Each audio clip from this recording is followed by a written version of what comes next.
Nathan Miller, Nathaniel Robert. All right. The only thing that scares me is that if I'm talking and then we're just gonna go. We're gonna go because I don't know what the deal is. I'm just tired of dealing with it.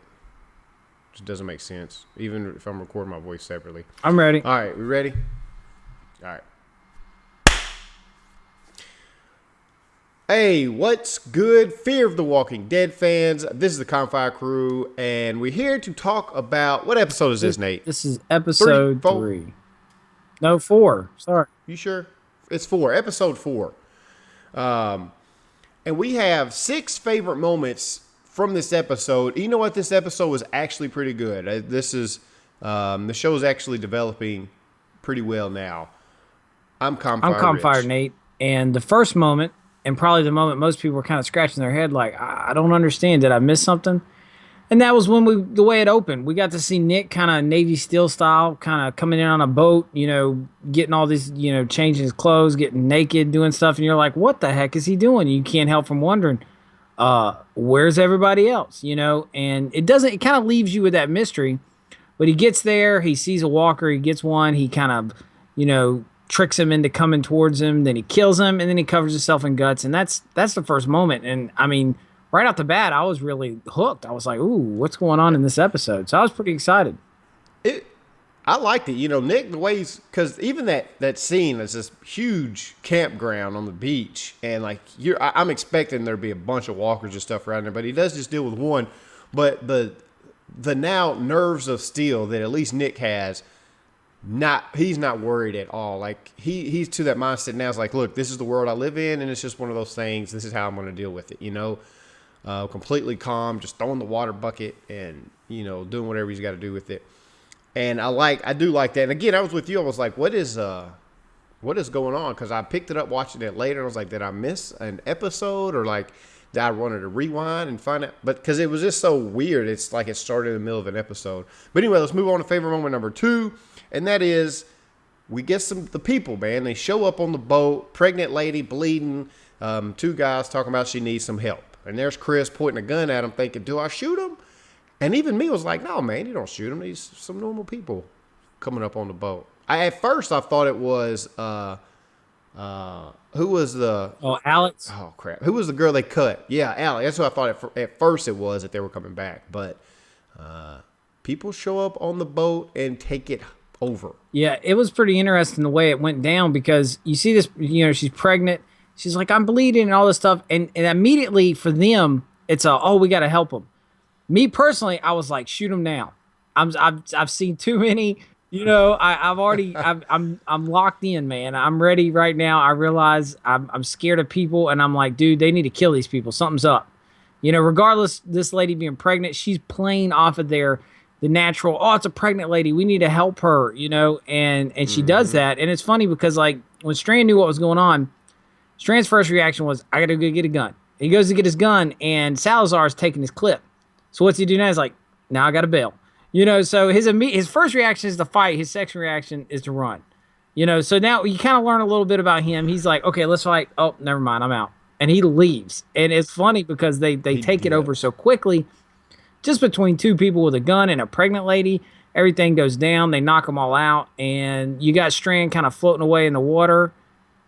And they shoot at him, and you can't really tell. They think, we got him. And that kind of leads into a whole lot of other stuff. Right. So let's move on into favorite moment number 3, and it's why they're held hostage. Senor Salazar, he's trying to get free, and I don't know what he's doing. He's just rubbing his hands back together because he never really gets free throughout this episode. He's like, a little bit longer. Keep him like, bro, you're not even doing anything. Like, he's not sawing. He's just kind of like wiggling his hands. Maybe he just ain't got what he used to, that same gusto to break out of, handcuffs. But it was cool. A lot of times in these shows, they always find a way to get out. But in the process of that was Madison talking to this girl and her baby, and she makes a comment about, when was the last time you saw it move? What if it's dead? What if it comes back, reanimated or whatever? What if it turns into one of those things? And like it started putting this image in my head, like, yeah, that's a very good possibility. And now it kind of makes me wish that would happen because we've talked about it, referenced it from The Walking Dead before. Like, what if that baby's dead?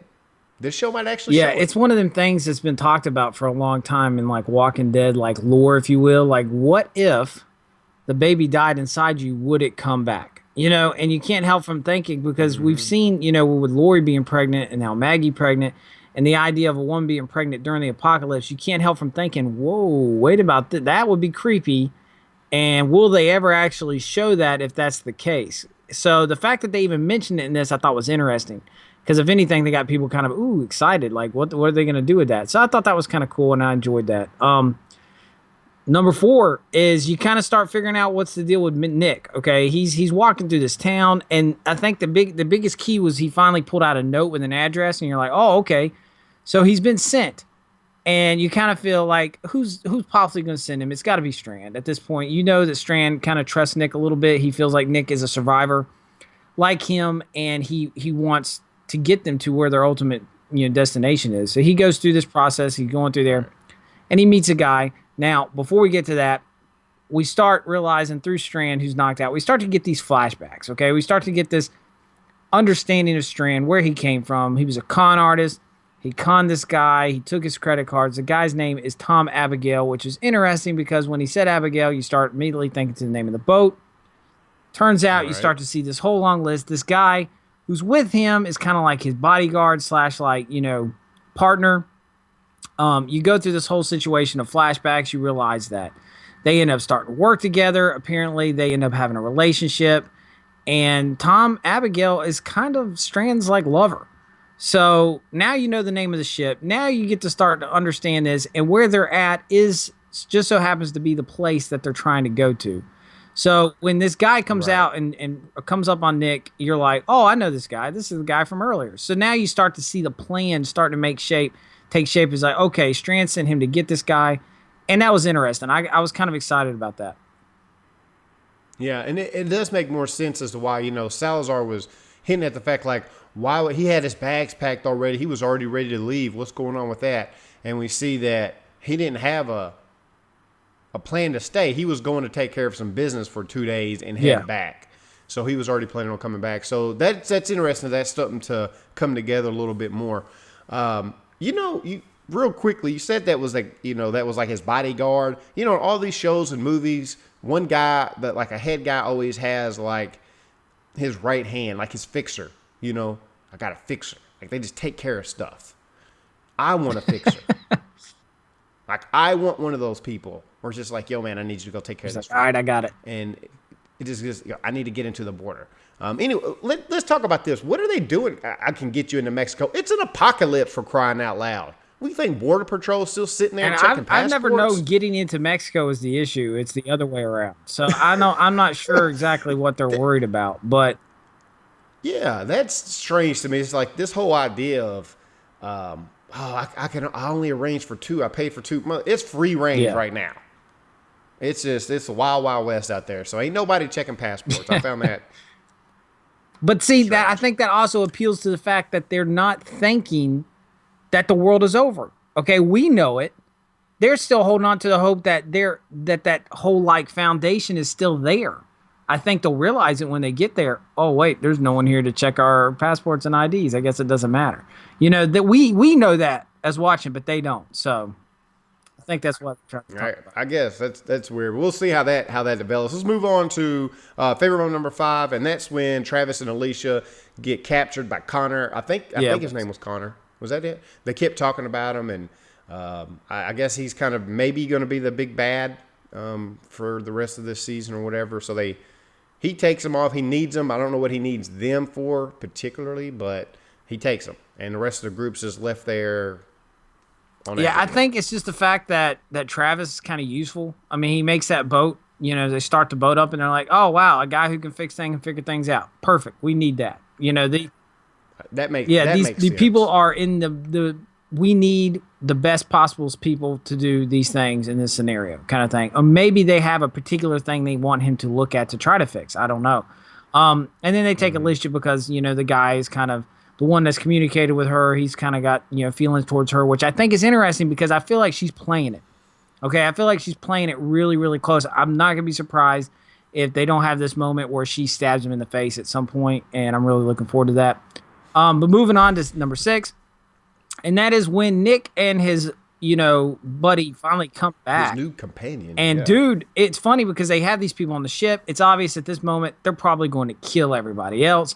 They got Travis, they got Alicia, everyone else they don't care about. They're gonna kill him.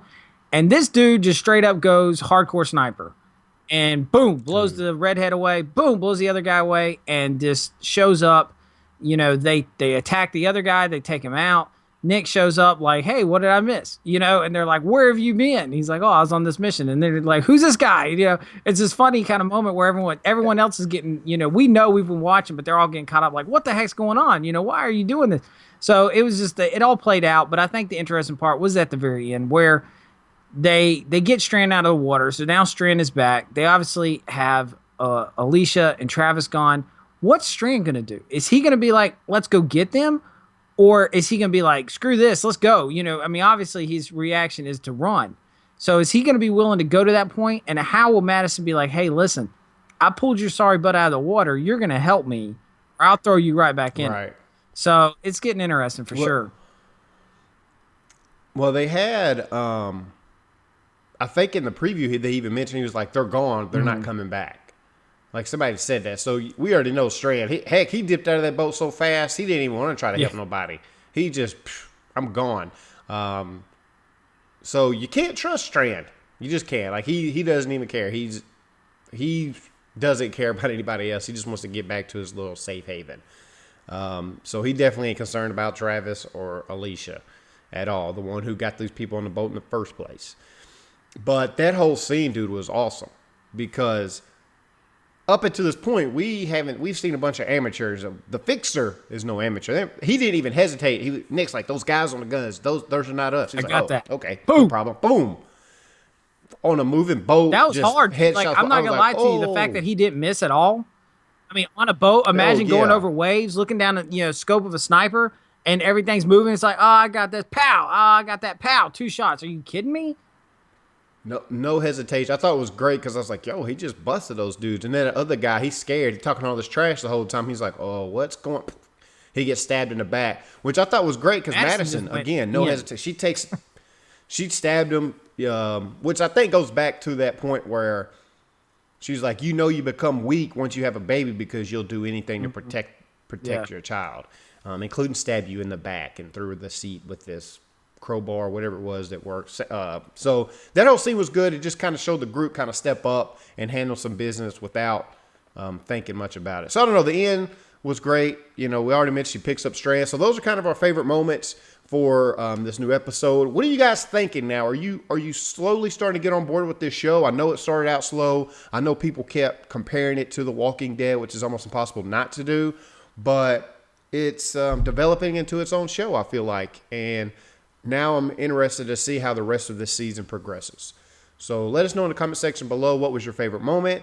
You can like us on Facebook, follow us on Twitter. You can join our Facebook group where we'll talk about Fear of the Walking Dead, but we do a live chat for Game of Thrones because that's on right now. That's kind of a big deal. But if you like any of that kind of stuff, go ahead and subscribe to the channel. And until next time, guys, See ya. we're out.